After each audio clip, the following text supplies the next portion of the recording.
Welcome back to What's Next with Lacey, the podcast where I interview young professionals about their career journey so far. This week, I got to chat with Katy, who works in international development as a gender integration associate. Yeah, I had no idea what that meant either, but Katy was awesome and broke it all down for us. Spoiler alert, they're basically out there saving the world, or at the very least, doing a lot more than most of us. Katy did an amazing job explaining what international development is all about and what they actually do in their job. Plus, they shared some really great tips on keeping a good work-life balance and figuring out what to do when you realize you might not want to stick with what you always thought you wanted to do. They've got some incredible insights and advice, so I hope you enjoy our conversation as much as I did. Katy, welcome to What's Next. Thank you, Lacey. I, firstly, want to address that you have a pink mic, and I do. I love it. And so that is why our sound quality just sounds so much better, even though you are calling in from DC. I just wanted you to get that crispy audio that you deserve. Thank you. And you have 100% delivered. I love it. And it's pink. And honestly, I'm so jealous of it right now. It's not even funny. I'll get you one for Christmas. Please. All right.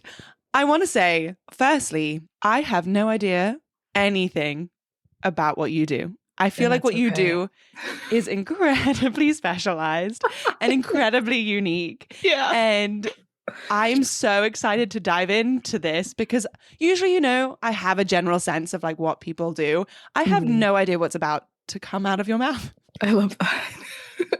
That's and honestly, I'm so excited. That's pretty normal. Like I go home to Longmont, Colorado, and everyone is like, can you please explain to me what you do? Because I don't understand. And I'm like, do you have 20 minutes? Because I will have to explain the whole international like relations development is one of those things that is so like stupid and niche and specialized, but like we only hang out with other people who know what it is. So we're not used to having to explain ourselves, and we should really have to explain ourselves more. So this is probably a good opportunity for me to learn how to express what it is that I actually do. So I'm excited. I'm glad I can provide you with that opportunity. Well, on that note, let's get started. You are currently a gender integration associate at a company called Encompass. Mm-hmm. What does that mean? What? Literally, I kid you not, that is my question. No, that's real. What does that mean? Great question. Keep me curious. Keep asking questions. Okay, so in order to explain what I do, I am going to have to explain the international development industry, unfortunately. No, that's so fine. Please do. So basically, international development is like, so there's like this, the concept of like a developed quotations versus a developing country, which is basically the results of colonialism and imperialist exploitation. So all of these countries in like Europe and the US, Australia, spent a lot of time taking resources from other places and basically decimating their economies. And now those places are unable to have thriving economies and education systems and governments, etc. Though we can debate whether or not we have a thriving economy and government, but that's besides the point right now. We'll get to that in your next episode. We'll get to that in my next episode. So basically, the quote-unquote developed countries, in this case the US, because that's where I live, the government sets aside money for projects in the quote-unquote developing world. So places like a lot of countries in Africa, in Southeast, South Asia, Eastern Europe, South America. So basically, the structure that I work within in the US, there's also like private institutions that do this work as well. But the structure within the US is there is USAID, which is the United States Agency for International Development. That is government money, and it is set aside each year for these projects and initiatives in other places. And those can range from agricultural support, trainings, anti-corruption work. There's really a huge array of things. It's kind of fascinating. But so there's that. And then there are what we call implementing partners. So essentially the government itself doesn't do a lot of the work. They pay other people to do it for them. So that's where my company is technically a consulting firm. So the difference between that and an implementing partner is implementing partners, this is my impression so far, implementing partners do a lot more of the on the ground work in countries. Like they're the ones running projects, just working a lot more directly on those things. And then we do a lot of work like training people at USAID, helping with their organizational development. We also have monitoring, evaluation, and learning platforms in different countries. So those basically it's like doing research on a project while it's ongoing. So you're like doing interviews, doing surveys and stuff, checking in on how a project is functioning, if anything needs to change, if you should change something for next time. That's like a whole other component of it as well. So my company does a lot of the kind of back end stuff. Something that I do a lot in my job is supporting gender trainings for USAID staff. So teaching them about like basic gender concepts, intersectionality, and then talking about how they can better integrate a gender lens and awareness into their projects so that everyone is benefited and women and people of different genders are not left out. So that is a big thing that I do. I'm on the gender equity and inclusive practices team specifically within my company. So we also do a lot of work supporting our other projects at the company with integrating gender.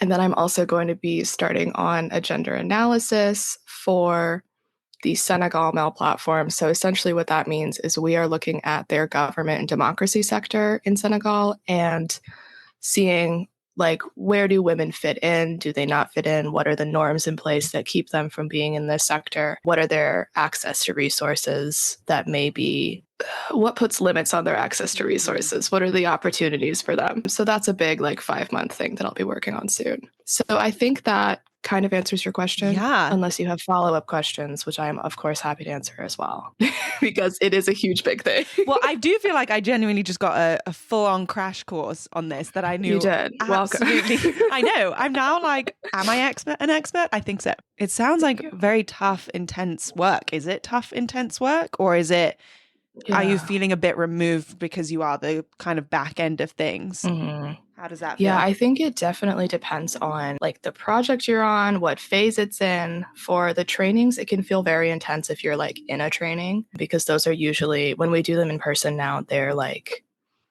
3 to 5 days of just like all day in-person work, which I don't do a ton of. I mostly help with the design of those and have been doing some admin in my prior work. And then, yeah, it's like for this upcoming analysis, I do think that is going to be pretty intense because we are interviewing folks in Senegal. We're going to have to get like an on-the-ground consultant who is actually from there who can help us. Mm-hmm. Yeah, it's a really interesting industry for sure that I have a lot of feelings about that I won't go into right now. Very fair. Very fair. But it is definitely really interesting. It is kind of niche, but you do meet a lot of really cool people. There are a lot of really wonderful people. There's also, I think a big part of it too is the folks who are from the countries that USAID is working in, who are doing this work, and they are very passionate about it and they are very cool. I was in a training recently where it was like a 9-month-long training and this was their last session. So they all came together in DC and got to present their projects to each other for how they were integrating gender into their work at their different missions in different countries. And it was very cool. And they were very excited and supportive of each other. So that was really lovely to see. There is definitely some really good work happening. And it does feel good to support that sometimes. It sounds like your responsibilities change a lot and vary a lot. Is there a typical day? Like, what does a day usually look like for you? Are you doing more, you mentioned some admin-y work. Are you doing more meetings? Is it very collaborative? Mm-hmm. What does a day look like for you? Yeah, that's a great question. So I moved into this role in January and I have been kind of covering for my old role since then. So there's been a little bit of 2 jobs going on. I was about to say, damn. Yeah. Oh my God. We've managed to find some folks to cover different things for me, but there's a few things that are just very specific to the project and I don't want to train someone on twice. Yeah. We are thankfully getting a new PA this week. Yay! So I'm very excited about that. Yeah, it is very collaborative. I work from home most of the time. I usually go into the office once or twice a week, which I really love. I love to work from home. I feel like I get more done, honestly. Yeah. It's a delight. And then I still have energy to do things afterward, which is wonderful. So I don't know. I usually wake up, I open my laptop, I see if anyone needs me. I see if there's any crises on Teams. Yeah, there's usually, I would say I have an average of like 2 to 4 meetings a day. It kind of depends on the day. We have a lot of team meetings. There's some like all company stuff. If we're like meeting with a client, that usually happens once a week. So like USAID is our client usually. So we work primarily through contracts with them. We've also done some work with different foundations and private institutions, but we work mainly in the like client service provider model. So like if there's a meeting with a client and then just like internal stuff on different things, I would honestly say it varies a lot week to week depending on like the projects we're working on, how many trainings we're doing. There is some consistency with that because there's certain things that happen every time we do a training, especially with my admin work that is pretty consistent, but it depends on like if a new training needs to be updated. There's just a lot of flexibility. Or like next week I'm helping out with a conference in person, so I'll be at American University for 3 days. Yeah, so there's like months at a time where I don't really leave my house. And then there's a few weeks in a row where I'm out and about supporting different things. So it changes a lot. It's stable enough and like, I feel like it's static enough that I feel like I have some sense of reliability, but there's also enough change happening that I'm not bored for sure. You're never bored. That's one thing. I love jobs that kind of keep you on your toes and are ever changing. And yeah, I think it does make for a really interesting environment to be in. So where is the line between your project associate role and your gender integration associate role lie? Yeah, absolutely. So in development, you'll hear a lot about project management versus technical work. And what I was doing previously was project management, essentially. It was a lot of admin work. It was a lot of support roles, essentially. Like if someone needs support for a conference, I'm one of the people you ask. I also did a lot of support for the gender team as a whole. So outside of my projects, I help with like planning our meetings, we have like learning lunches for the team, planning retreats and events and things like that. So a lot of like team building things, just kind of cute. Yeah. So I also worked really closely with the director of my team. So I would help her like put together any team initiatives that she wanted to do. So it was definitely a lot more administrative work, that kind of project management side of things, processing invoices, just like doing all of that. And then the technical side of things is more like the gender analyses, the training designs, facilitation of trainings, doing the monitoring and evaluation work, just kind of all of that, like the meat of the work, essentially. Project management is like making sure it gets done, making sure the logistics are there to make it get done. And then the technical side is more of like the work itself, I guess I would say. But project management is super important. I have so much respect for them because it could not be me. Like, I honestly, it's so much logistics and coordination, and my brain doesn't quite work that way. And I just really have a lot of respect for them. And I think they're amazing. Yeah. So shout out to all our project managers out there. So I kind of always knew I wanted to do the technical work. I started out as a PA because I was entry level right out of grad school. That was the job I could get, essentially. Yeah. So I started out as a PA, and really from the beginning, everyone knew that I wanted to go into the technical side of things, which was really helpful because then I did get the opportunity to work on a lot of different parts of a project. If there was an opportunity for me to be involved in something outside of my purview of work, my supervisor would make sure I had that opportunity if I had time for it. So it was really, I feel like I had a lot of support with moving from where I was to where I wanted to go. And I also had a lot of support from my supervisor in helping me get a promotion last year. So that was really nice. Yeah. I feel like it's always so useful when you have someone who is a higher up at your company who's there to help you make that transition or know that you want to make that jump and will facilitate that for you. I think that's such a key in a successful career, is having someone there to support you. What are your hours generally in this line of work? I work 9 to 5. If you need me outside of 9 to 5, no, you don't. Like, I know people who do not have strict boundaries, and like they will work a lot of different hours, or they'll work longer than they should, honestly. And I do think there is a lot of pressure to do that, especially because when you feel like your work is meaningful and you feel like it's important, which it is, there's also the pressure to like deliver for the client. So I think there's a lot of pressure to not have good boundaries. And I have always been very clear from the beginning, like, I do not work more than I am paid to work. Yeah. Because that's ridiculous and I'm not paid enough to do that. So 100%. like, my work-life balance is so important to me. I will also say I really appreciate at my current job, they're super flexible with your hours. So like, if you have a 2-hour doctor's appointment in the middle of the day, you can just like work a little earlier and a little later.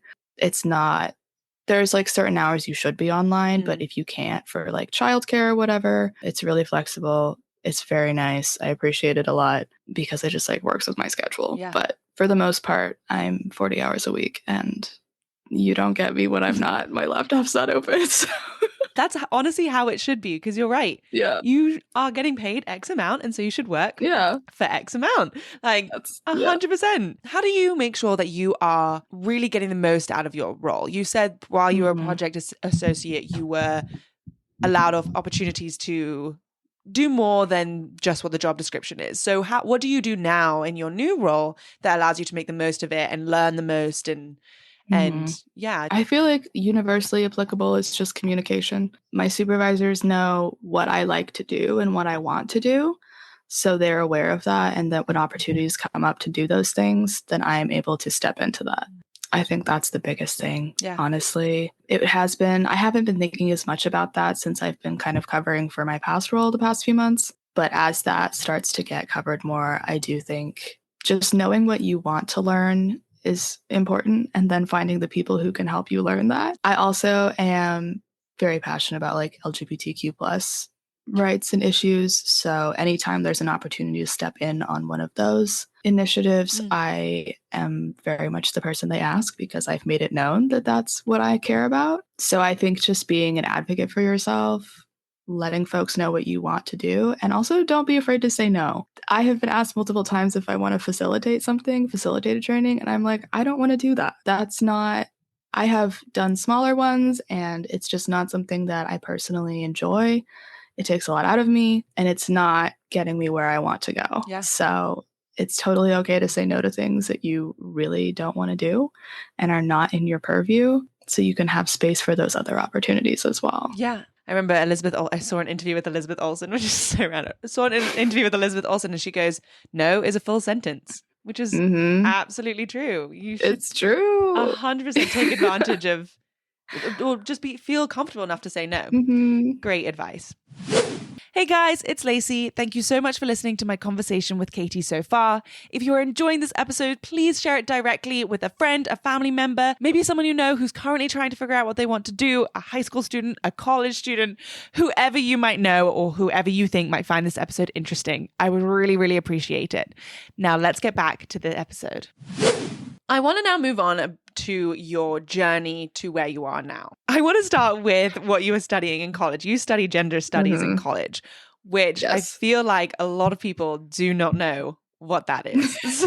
Yeah. Which continues on this theme of people just not knowing what you do. So what is gender studies? Why did you study it in college? Yeah. So basically, I went into college knowing that I wanted an international relations degree. In high school, we're going to go back to high school first. We're going to get some lore. I love it.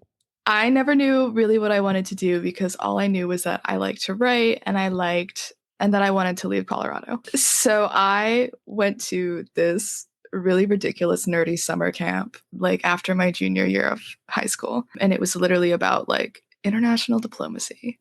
And I was awesome. like, oh, I love that. I just thought it was very cool and very fun and seemed like a great opportunity to not be in Colorado anymore. Love you, Colorado. I don't want to live there. I'm sorry. People always yell at me for that, but it's not for me. No, that's so fair. I've never been, so I can't pass judgment, but that's so fair. It's fine. But yes. So I only looked at colleges that I knew had a really good international program. So I ended up at the University of Denver, which was a good choice for me, honestly. It was nice to be near my family, which I didn't realize at first. But then after 3 weeks, I was like, I want my mother. So it was nice to be able to go home. But it was a good fit for me. They have a great IR school, so that was really fun. But I got into gender studies because we had this like first semester, like you could take a little fun class. And it was also like your orientation group. So it was like a way to ease you into college, essentially. And for my little fun class, I took 21st century feminism. And it was literally just like, I remember I picked it over the summer when I was just looking at classes and I was like, yeah, that sounds fun. And honestly, it changed my life. That's really cheesy, but it did. Not at all. That's awesome. I was like, oh my God, everything makes sense. Because for me, what gender studies is about is it's about power and it's about understanding the way the world works. And it uses gender as a way to look at it and as its primary lens. But it also focuses a lot on intersectionality as well, if you're doing it correctly. So understanding how different identities have different access to power. And if it was one of those things where when I was in those classes, I would learn something and it would make everything make sense. It's like you would have a feeling about something and you'd say, I feel this certain way about something, but I can't explain why it bothers me or I can't explain why it feels wrong. And then I would learn something, I would learn about a specific author or a theory, and it would just kind of fall into place and it made everything make sense for me. And it also made me really mad. So I think that's one of the big things is I do really strongly believe that if you find something that you're passionate about, it will also make you a little angry. And that's not necessarily a bad thing. So that's kind of what led me there. I love gender studies. I think everyone should take at least one class in gender studies. It will honestly rock your world a little bit. Now I'm really sad I didn't take a gender studies class. I missed out. Yeah, I can give you some readings. Oh my gosh, please. We'll add it to our book club reading list. Yeah. I'm like, okay, everyone, we're reading bell hooks now. Honestly, let's do it. Now I feel really sad that I missed out on this opportunity. So I feel behind and I want my world to be changed. The good thing is there's a lot of great resources, and also a lot of the people who write gender theory are activists and they want their work to be accessible. So it's not something you have to take a college course for. It helps. It's nice to have that community of people to talk about it with and have someone to guide you through it. But honestly, yeah, there's a lot of really great books out there. So I highly recommend just walking into your women's and gender studies LGBT section of your bookstore and picking something up. Honestly, you'll find something good. I'm genuinely going to do that. So because you knew exactly what you wanted to do, is that why you then immediately went straight through to your master's at Tufts and did this international relations program? Yeah, I was extremely focused on what I thought I wanted. I remember I was thinking about not going to grad school right away. And I was looking at any job that I would be interested in, and they all needed a master's. And I was like, you know what? I'm just going to do it now and get it over with because I don't want to work for 2 years and then have to go back to school again. And pretty much everyone I talked to said, don't do that. No one recommends it. Why were they saying that to you? There's this feeling that in order to get the most out of grad school, you should have spent some time, quote unquote, working in the real world. So you understand more of like what you need to get out of it, which I do completely understand. I think that's really fair. Grad school is a huge investment. It's a huge amount of money and time and emotional baggage. It's a lot. And I completely agree that most people should not probably go straight through, but I do feel it was the right decision for me at the time, because even now having done it, I'm like, that was a lot at 23, but I'm glad that I did it and got it out of the way, honestly, because now I don't have to worry about it. Yeah. Like I don't have to apply for a job and be like, oh no, what if they need a master's? Like I just have it. I just did it. It also honestly was good timing because I graduated in 2020 and COVID happened. And my first year of grad school was online, but it was fine because I was still getting the learning that I needed. And it would have been really hard to find a job if I hadn't gone because it was a pandemic. So it felt like a good use of my time. And yeah, I knew that I wanted to do a master's in international relations with a gender studies concentration. And I found that and I was like, you know what?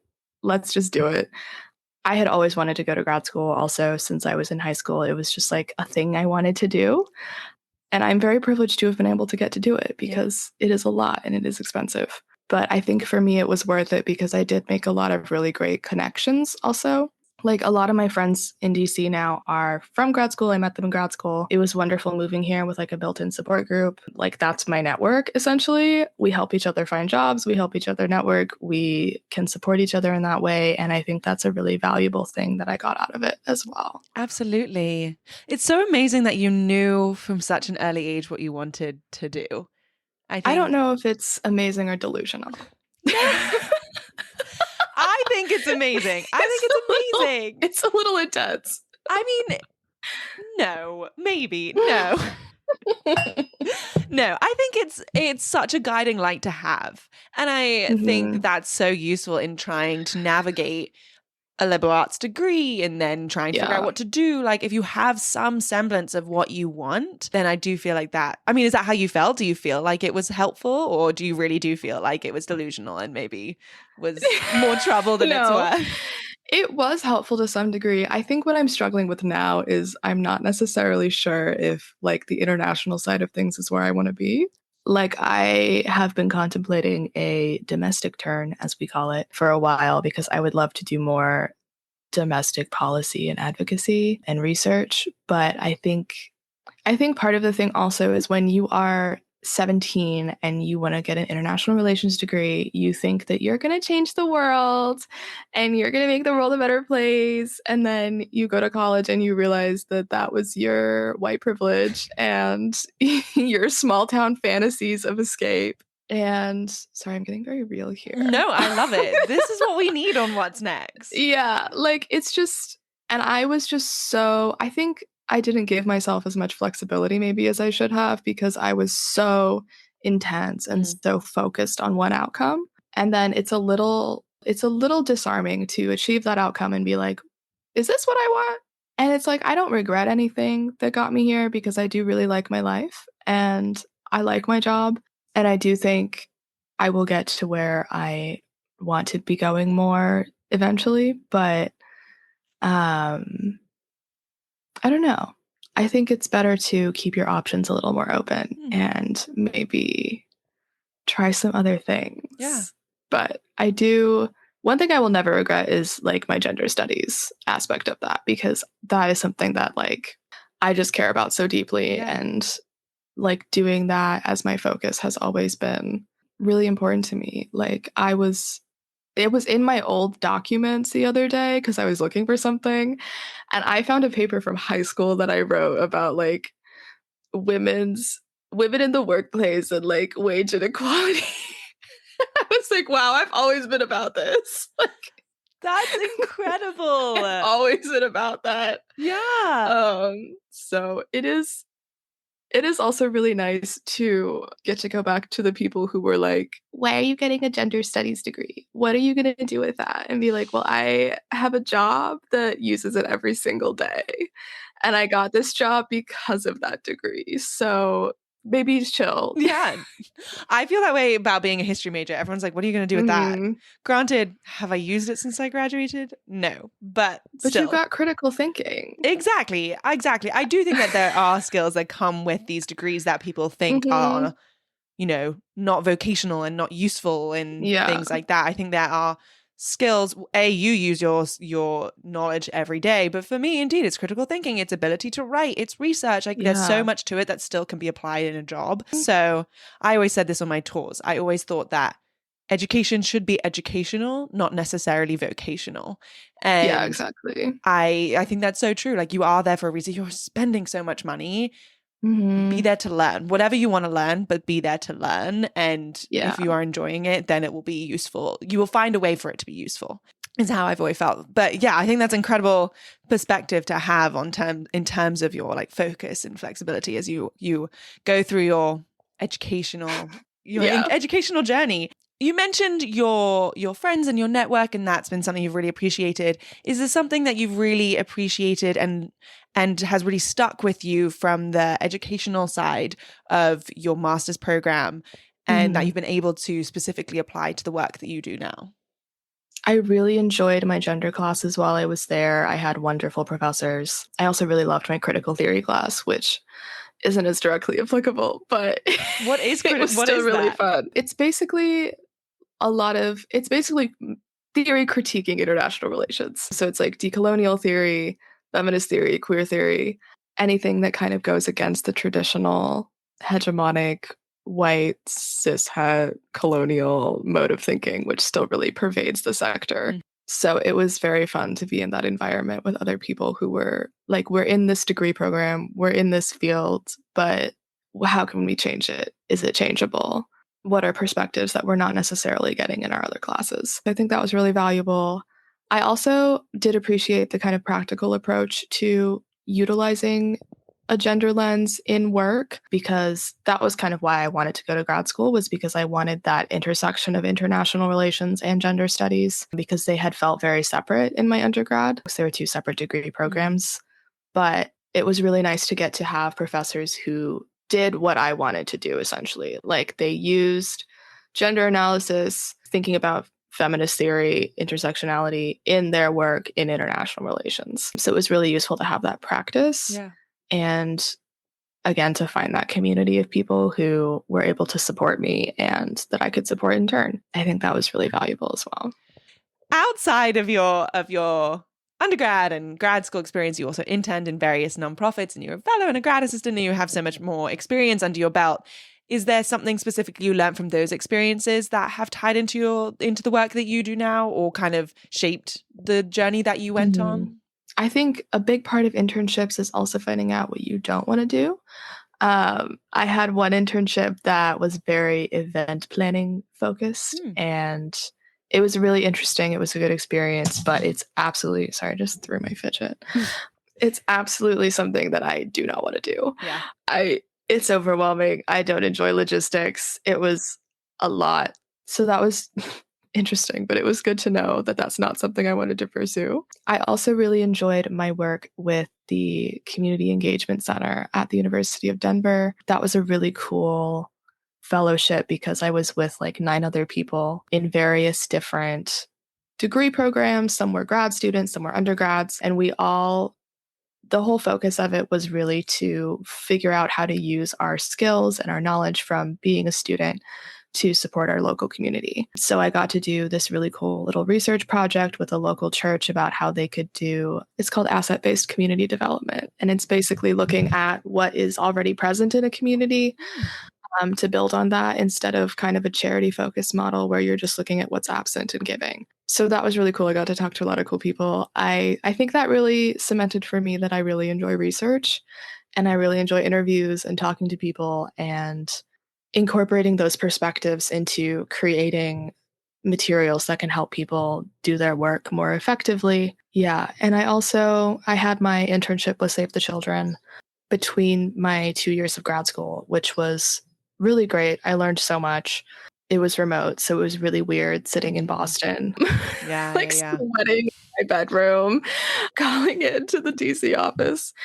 But it was really interesting. I got to work with folks from different country offices, which was cool. I got to really practice my gender studies knowledge that I had acquired, and I made some really great connections. And I do think it helped me get my current job, just having that on my resume, honestly. But yeah, I think it was good to kind of do a variety of different things and just taking opportunities as they came to kind of figure out what I liked, what I didn't like, and just kind of building that network as well. Before we wrap up, I want to get some advice from you, if that's all right. I'll do my best. So I want to start with, international development. What advice would you have for someone who wanted to go into this line of work? Oh, that's a great question. I don't know. I feel like a lot of people come at it from different angles. Like I work with 2 people who have law degrees, and they don't necessarily use them that often anymore. I took a very traditional straight and narrow path into it. I do think having a degree in something international development studies related is helpful because I think it gets you into the space. It gets you connected with people. A lot of professors in this field also work in this field, so they're going to be able to connect you more easily. Honestly, I think if you're looking for not easy, but if you're looking for an entryway, the admin project management side is an easier way to get into it because a lot of people have those admin skills. This is actually something I've seen as we've been hiring for a new person to fill my old role, is some folks might not necessarily have as much like development or gender experience, but they do have really good organizational experiences, admin experiences that they can apply to the project assistant role and that they can use as kind of leverage to get into the space. So I do think that's a good entry point. I mean, I hate saying this, but having a degree does help. Yeah. Honestly, which sucks and it shouldn't because it's expensive and stupid. Yeah. And like you learn so much on the job that is going to be the most directly helpful. But unfortunately, in the international space, the education is a really huge part of it. And it's a really huge aspect of it because a lot of practitioners like were academics or did research in the field or something of that nature. But honestly, if you're really interested in it, I say go for it. You can start at any time. You can switch from another career path. I think that's totally okay. There will be a learning curve just with the industry because it's so weird and niche, but you catch on in like a year and it'll be fine. Also, I think if you have expertise in a certain area like gender or agriculture or democracy and governance, something that's kind of related, I think that's a good entry point as well if they're looking for specialists. On the note of having that degree though, what advice would you have for the grad school experience? Mm-hmm. Oh, that's a great question. Honestly, I should tell you to wait after undergrad, but like if you really want to, it's really nice to get it over with. And like they will dissuade you from doing it. Like I remember when I applied on the website, it's like, we usually don't take people straight out of undergrad. We don't like to do that. And I was like, I'm going to apply anyway. Because they will take some of you. Wow, I did not know that. Oh my gosh. I think that a big part of that, at least the perception of a big part of that, is that you should be learning from other people's work experiences, which I do understand. But a lot of people had been in very different industries. So, Yeah. like in finance, or they were like going to grad school to take a turn, and they hadn't necessarily had like the undergrad education in the field that I did. So, I honestly felt like I was still contributing a lot because I had the gender studies perspective. I had the kind of academic foundations that a lot of people didn't necessarily have in the field. So I don't know. I feel like being out in the workforce isn't necessarily going to mean that you are more prepared for grad school. It is for some people. Everyone's different. Yeah. The point of that I'm trying to make here is everyone is different. You really need to do what's best for you. And you need to be sure before you go in because it's a huge commitment. It's exhausting. It takes a lot of your time and a lot of your money and a lot of your energy, and it will be emotionally draining for 2 years. At least it was for me. Maybe it's not for other people, but I think for most people I know, it was exhausting. Yeah. But it is also a really great experience. You meet a lot of cool people. You disagree with your peers sometimes, and you get practice disagreeing with your peers because it's going to happen. Yeah. And I don't know if I like recommend it for everyone because it is a very specific experience. And I don't know, it's like I wish it wasn't necessary, honestly, because I think it's such a barrier financially and time wise. Like, if you have children, it's really hard. I knew people who had children, and I'm so impressed by them because I was barely making it by as like just single me, Yeah. just going to school. So it's unfortunate that it's a barrier to entry, but I did enjoy it. And I don't recommend it for everyone, but I do recommend it for if you really want to be in this field, I guess. It feels like it's one of those things that it's probably going to pop up at some point. Like most of the people I work with have masters or some form of higher education. So it's kind of just part of the deal. Yeah. It seems a bit inevitable. Last advice question. Just generally speaking, what is the best career advice that you have ever been given? Oh, that's a good question. I feel like advocating for yourself, honestly. Just like once you know if there's something you want, not being afraid to put yourself out there and be like establishing yourself in your niche, essentially. Because I feel like that's something I've been able to do with like the LGBTQ plus expertise in my job, because it's not necessarily something that everyone has a lot of expertise on. So being able to say like, yes, I want to do this presentation for Pride Month. Yes, I want to put on this event. I recently did a like 4 months course through my work to get more like gender and development knowledge, basically. Cool. And I made a like project plan and presentation out of that. And so I'm like, I'm going to present it to my colleagues.